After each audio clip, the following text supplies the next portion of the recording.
Hi, Hi, Chris. how are you? I'm okay. How are you doing? Good. Thank you for willing to do this.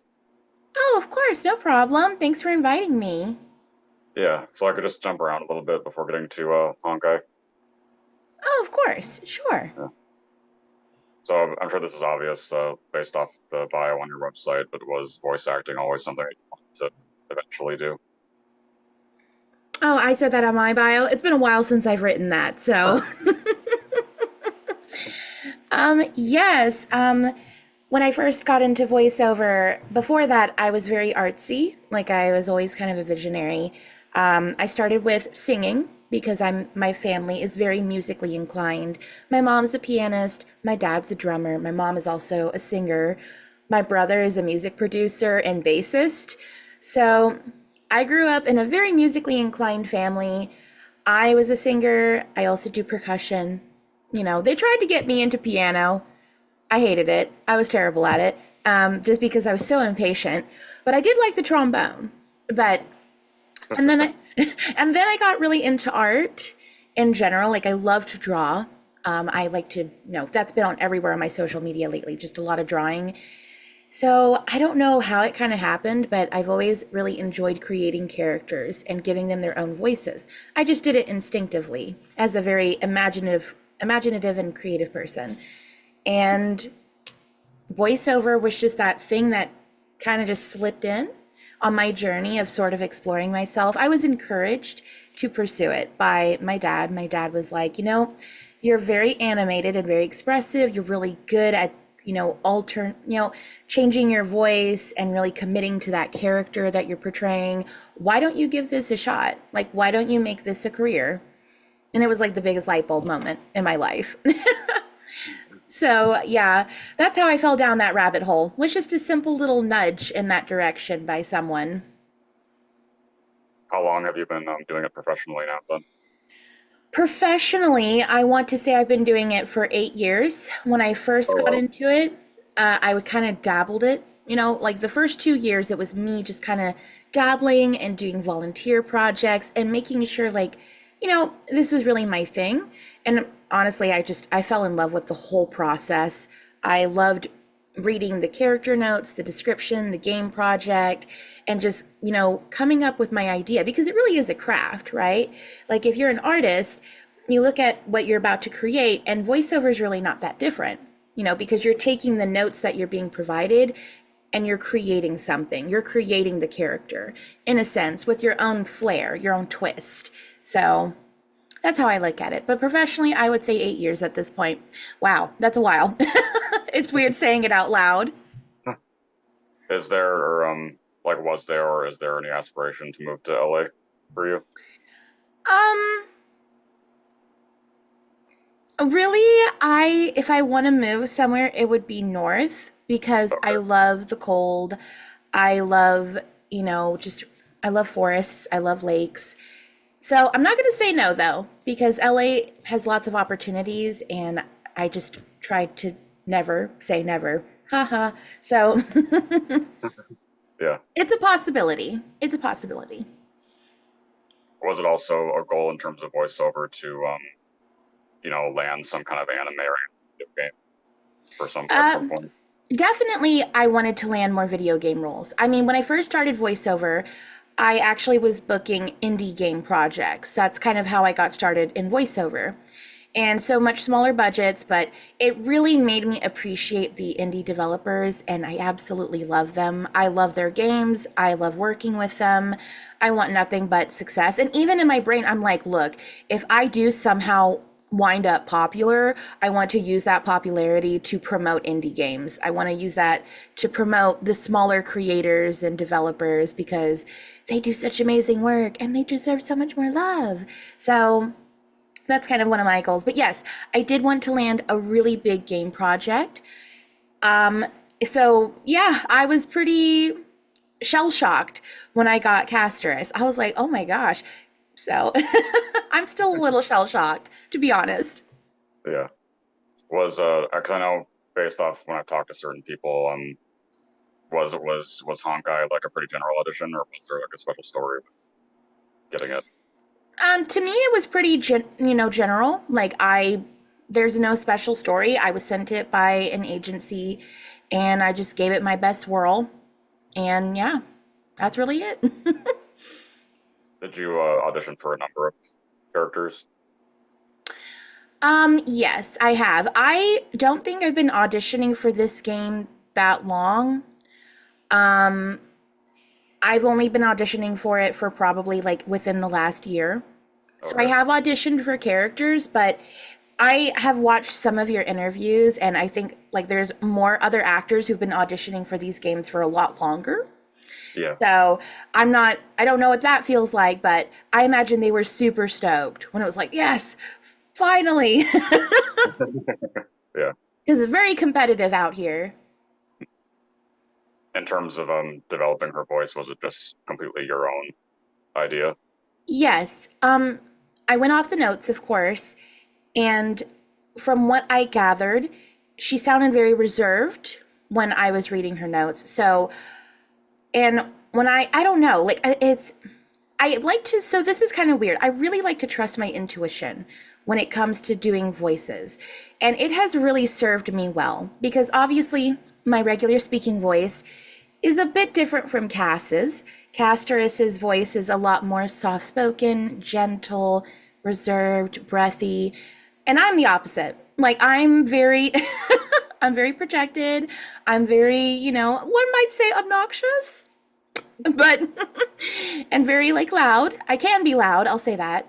So yeah, it's just very intuitive, I feel like. I think a lot of actors would agree. There's a certain intuition that you're kind of leaning on when it comes to the notes, right? And you go off of that the best you can, and you also get the grace of like having multiple takes. So if you're like, I don't know if they'll like this voice, so I'll submit my more regular voice and see what they think. But I just fully committed. I was like, this is what feels right to me, so I'm gonna go for it, Yeah. Is there a default line that you have to get to her headspace? Say that one more time, I'm sorry. Is there a default line that you have to get into her headspace? um a little bit. Like I wouldn't say line, but it's more like just kind of envisioning her and what I've been told about her now that I've gotten to go and do sessions with my director. And it's really easy to get in her headspace because I actually relate to her a lot. When I was younger, I know what it's like to be introverted. I am not introverted anymore. I'm much more of an extrovert, but there was a time that I was introverted and I was reserved, and I had my reasons for it, right? So it's actually very easy for me to get in her headspace without a line because I've been there before. I was once Castorice, if that makes sense. Not exactly like her, obviously, but I know what it's like to struggle with some of the things she struggles with. So we'll say it like that. Yeah. I'm sure there's multiple though, but do you have single favorite lines? Uh, I I do have multiple, but I'm also old. I'm like 30, so my brain does not have all of this memorized. There's a reason I love voiceover, and that's because I don't have to memorize anything. I get to read from a script, so it's really nice.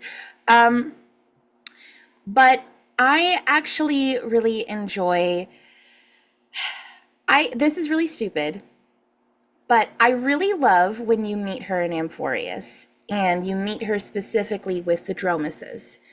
Mhm. And I love when she gets really excited about photography. I thought that was really cute. And to me, that was one of the powerful, like, lines that are kind of showing people, like, hey, Cass is not, as monotone as you think. There is a lot more to her. She has substance, she has depth.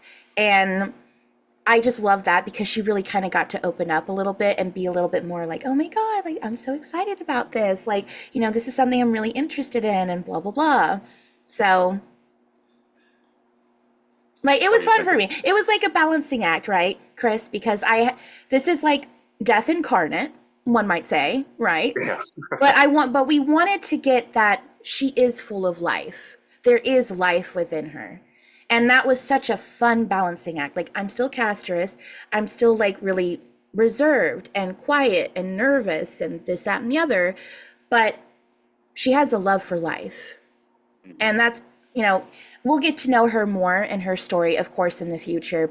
And I can't wait for everyone to get to know her more and see more of her because she's, she's a great character. I'm not trying to be biased. I'm not biased. I'm just like, from an objective point of view, I think she's a really well written character. Yeah, it's always really cool to me uh, whenever there's, really beautiful stoic archetypes like that, but then they have these major, you know, I don't know if like evil is the right word, but the kind of executioner role when it's like totally contrasted Oh, to it's how a they live. classic. Yeah, it's Yeah, classic. It's always beautiful. I love that sort of thing too. I'm a sucker for that as well. So I know that you touched on it a little bit already, but other aspects of the view to them. I am so sorry. Can you say that one more time? I know you touched on it already a little bit, but what aspects of her do you relate the most to? Oh, to Castorice? Well, I mean, there's a lot. I relate to her in the sense of when I was growing up, I went through some complications with my health, and it made me very distant from people. And I got really self conscious of myself for a lot of different reasons. And I think that that is part of her character. Like, there's this I want to connect with people. I actually like people. I love life and I want to experience it, but I can't. And like we have that kind of going on with Cass, right? Like, there's something holding her back, keeping her from making these connections with people, right? And I know exactly how that feels like because I was sick for so long. I was kind of stuck at home. I was sort of bedridden in my way because I had severe health issues. So I'm able to relate to her in that way that this really sucks because I have so much going for me. I was involved in sports, I was involved in band, I was involved in choir, theater, I had friends, I had so many things going on. And I was good at these things because I'm a very passionate person and I work really hard at whatever I do. But my sickness stopped me from experiencing life essentially to its fullest. And then it also brought me down mentally and emotionally. And I had to fight those demons, right? And this is why I love Cass because I feel like she has to fight these demons, right? Again, there's something that's keeping her from making these connections with people out of fear of hurting them, right? And that's the last thing she wants to do, by the way, which I think everyone's picked up on at this point. She's such a sweet, gentle soul.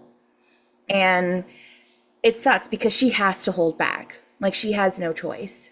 Like, that's another reason, like, I know we're kind of crossing universes here, but like, for example, Raven from Teen Titans, like the OG Teen Titans, one of my favorite characters, period, because she has that sort of thing going on too. Like, when you first meet her, they're like, oh, she's really like got a dry sense of humor. She's kind of harsh. She seems kind of, she doesn't like anyone. And it's like, no, no, it's not that at all. She actually does really love and value her friends, but she has to maintain her emotions, right? Because if she loses control, it's bad for everyone. It's dangerous for everyone.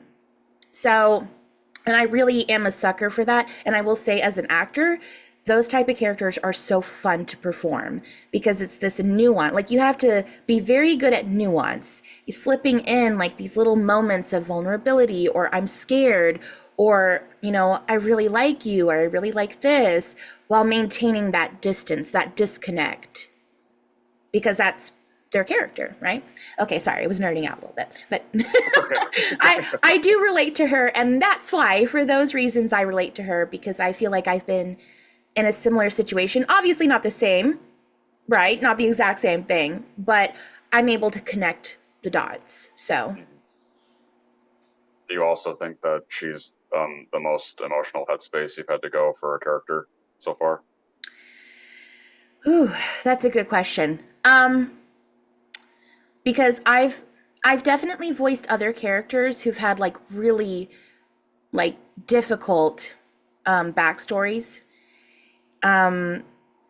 But I have to say, I think I have gone into like, I would probably argue yes. Like, I think so. And y'all will see why in future updates. So I'm very excited. But yes, I've definitely cried like during some of my sessions when I'm portraying this character. Even my director has been like, hey, Melody, like, I want you to take like a couple minutes. Because sometimes, the thing with actors is that you guys get really into these characters in the story. And like, we deliver great work, right? But now we're also in this, oh crap, now I'm crying and I can't stop. And it's like, well, we gotta shift gears, right? Yeah. So, and I think Honkai does an amazing job with giving us these incredible backstories that just are tear jerkers. Like, Yep. I've been playing through Honkai and I'm in Pinacone, met Firefly. If you know, you know. Won't do Right. spoilers, but like, I reached a certain cutscene and I streamed it. So I cried on stream. So there was that. Yep. What do you think about the whole scene where it's her and Ag, Aglia and Oh, the yeah, the whole like if you fail this then you get executed thing. oh, yes. Okay. So I know this scene has stirred up maybe a little controversy within the community, I think, because we have some people who are like, you know what? I kind of get it. I get it. And then we have people who are like, no, this isn't fair. Like, we don't deserve this. And blah, blah, blah, blah, blah, blah. So for me, I love Aglaya. I absolutely adore Aglaya. I think her character is beautiful. And I love complex characters like this. I love characters who are not like goody two shoes. They're going to do what they need to do to protect their own, which I actually really respect. Hmm. And mind you, we are strangers. We kind of came out of nowhere. They don't know anything about us. And so to me, that scene was very understandable. And I I get why some people are mad at her for what she did, but I'm personally on the side of no, I kind of get it. Like, we probably could have been better guests. We probably could have been more honest guests, like, and do I think she was a little hasty? Sure. And like, that's kind of why, we have people like Finon and Cass where they're like, and like, to me, Castorice really, really greatly admires and respects Aglaya. But even obviously in that scene, Cass was all like, I had to let Finon know, or Finon, like, hey, come back, come here, like, come stop this, like, this Yeah. isn't great. But yeah, that's my opinion on it. I thought it was a really cool scene, and I think it was great for storytelling purposes, and kind of demonstrating that Aglaya is very lovely and elegant, but she is not afraid to like do what she needs to do if you are a problem, like. So I was just about to ask next too. What do you think about Castorice's relationship with Fanon? I think they have a wonderful friendship. I can tell there is like this really, to me, it's very sibling coded. Yeah. Like, Finon is like the older sibling. And I mean, I don't know. I think you kind of get that when you first meet Castorice with Finon, right? And he's already teasing her, kind of roasting her a little bit, calling her the mortician of of Akama and everything. It's just really funny. And it gives sibling, I don't know. I think so far it's very lovely. I think it's a really nice relationship. And I actually think the relationship between for Castorice and all of the characters in Amphoria so far is really lovely. It's very special to me because they're all like, they know what she is, right? Like, she's got this spooky power and like, what's going on there? What is that? Because when we think of death, a lot of people are scared of it. They're terrified of it. They think it's this horrible, awful thing, right? And they don't treat her that way. Like, I don't think they treat her with gentleness, with care, respect. I mean, even in that scene that you mentioned with Aglaya told Castorice, like, I want you to try and be more honest with how you really feel, with me. And I think that's beautiful. Saying encouraging someone to be honest with you because you care so much about their insight, you know? Yep. What do you think when you saw her design for the first time? Castorice's? I was blown away. Oh my gosh, Chris. I was blown away because, okay, so I love many things in life, but I love flowers. I love butterflies. My favorite color is purple. Okay. So when I first saw her, I was like, oh my God, she's perfect. So, like perfection. I really love her outfit and I love like the butterfly wing attached to her dress. I think that's really cool. And we've got these elements of like, death going on in her too, very subtly. Like we've got like little rib markings, like bone markings up here, and then her hair, like in the back. It kind of looks like a rib cage. It was like, oh, that's cool. That's like a really fun detail. And I love her design. And I know her design. I think some people are like, oh, it's just, there's so much going on. And it's like, for me, I will say, if you take the time to like get to know her when you get to Amphorius, you might end up liking her design more because they actually give an explanation to why it looks like arts and crafts took place. So, so yes, and that's another thing I kind of relate to her. Like, I don't know. I love her design. I fell in love when I saw it. I was like, oh my God, she's purple. That was my first initial thought. She's so purple. I love it. It is nice too. It does appear that your interaction with the fandom so far has been like entirely positive and amazing. Oh, like me interacting with them or them with me? Or both? Or well, both. Both, okay. Well, great. Like, yes, the fandom has been so kind and welcoming so far. And again, it's overwhelming in a way, but I also like love it. I'm like, oh my gosh, like this is so nice. Because again, I've been doing this for a long time, full time, but I'm a very under the radar voice actor. Like I was kind of keeping to myself for the most part. I do it in my own industry. Like a lot of the voice talent are probably like, Melody, who? Like, who's that? And that's okay. Like it doesn't bother me because I, kind of purposefully keep to myself. But it is kind of refreshing and nice to see so much love and support. It's just beautiful. So that's why I was like, okay, well, if I'm ever going to get into Twitch streaming again, this would be the time because I just love like talking to people. Like I just Yeah. love to do that in general. And that's what's so fun about Twitch streaming. It's like I get to game or I get to do my art and I get to talk to the fans and, get to know them even more, right? Which is just really special to me. I do like people. I'll sit here and joke that I hate people, but I actually don't. I love people. Is there something that you would hope to see for her character? I would love to see a scene where Cass kind of gets to go on an adventure and like go beyond Amphorius.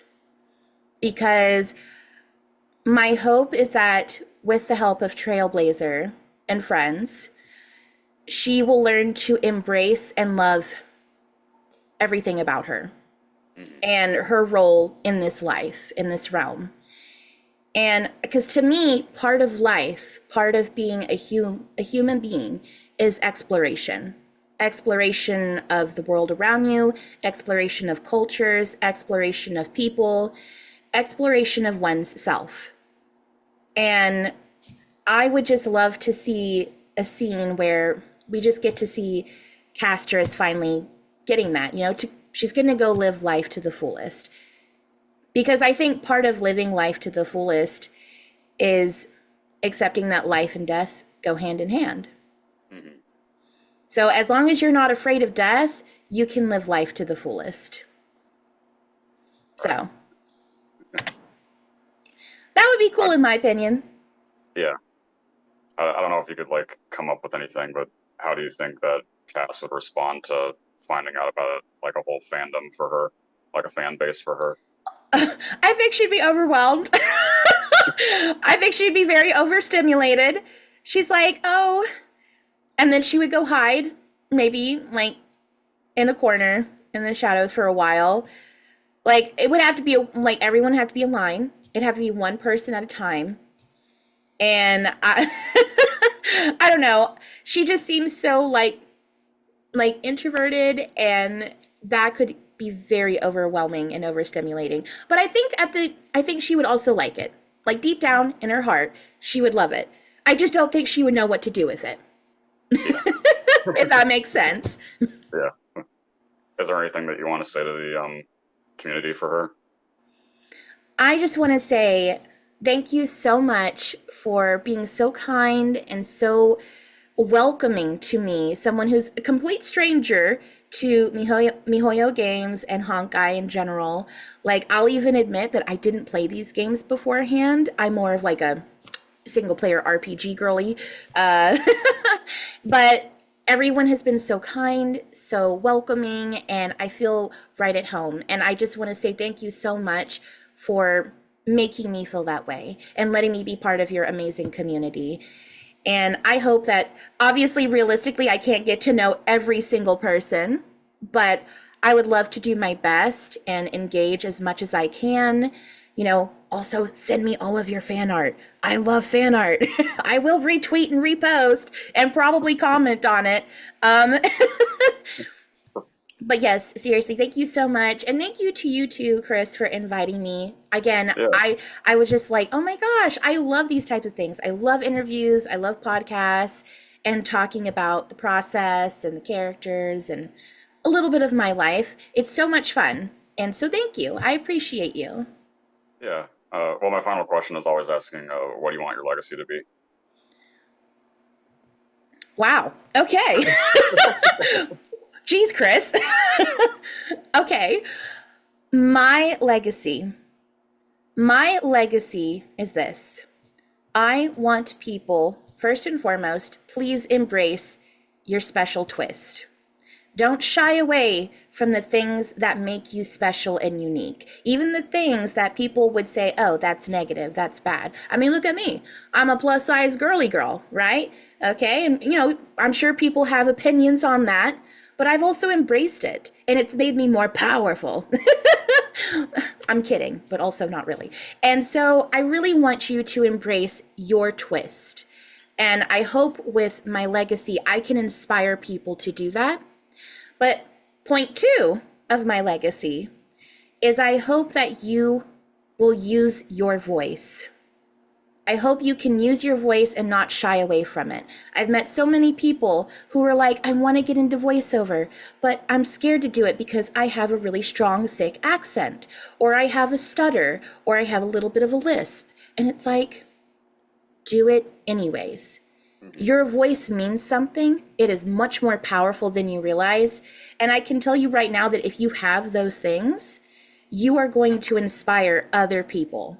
Because the more people we have in voiceover, the more we include people, the more beautiful our creative projects become, you know? Right. Yep. So that's my legacy. Use your voice. Use it. With whatever you're passionate about, use your voice. Do not let yourself be hidden. Don't let yourself be silenced. Use it. Yep. And embrace your twist. Because that's what's going to book you. Well, thank you. I'm glad that we got to do this. Thank you as well, Chris. I really appreciate it. Yeah. Hope you have a good rest of your day then. You too. You take care, okay? Bye.